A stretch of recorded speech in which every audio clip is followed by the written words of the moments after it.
BPF हान्जानि हान्जा सुरनाय लोगोसे राजुहुवा मिटिङा दिनैनो लास्ट आरो मोनसे दंबावो ओइ ननै सेरफां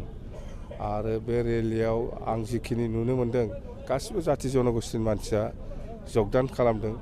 आरो दिनै UPPLनि आरो BJPनि माखासे सोद्रोमाफ्रा जोंनाव BPF हान्जायाव हाबदों थारमानेथ' बुझा যায় माने सेम्बला मोजां आरो जेनेकुवा धरनर माने गासिबो जाथि जनगोष्ठीनि मानसिया फैदों बेखौ नायोब्ला अन्तत BPFनि जितु हान्जा सुरनाय बेयो खोब पजिटिभ जादों बयबो लोगो लाफैदों जों बर'ल' नङा बर'जों लोगोसे गासिबो जाथियानो फैजोबदों आरोबाव मथथे आरोबाव जोंहा 3 थारिखआव मिटिं दङ 3 थारिखनि मिटिंनि उनाव जों आरोबाव गोदानै मोनसे प्रग्राम लाबावनो नागिरदों बेखौ आल'सना खालामगोन ठीक আছে दे जाबाय।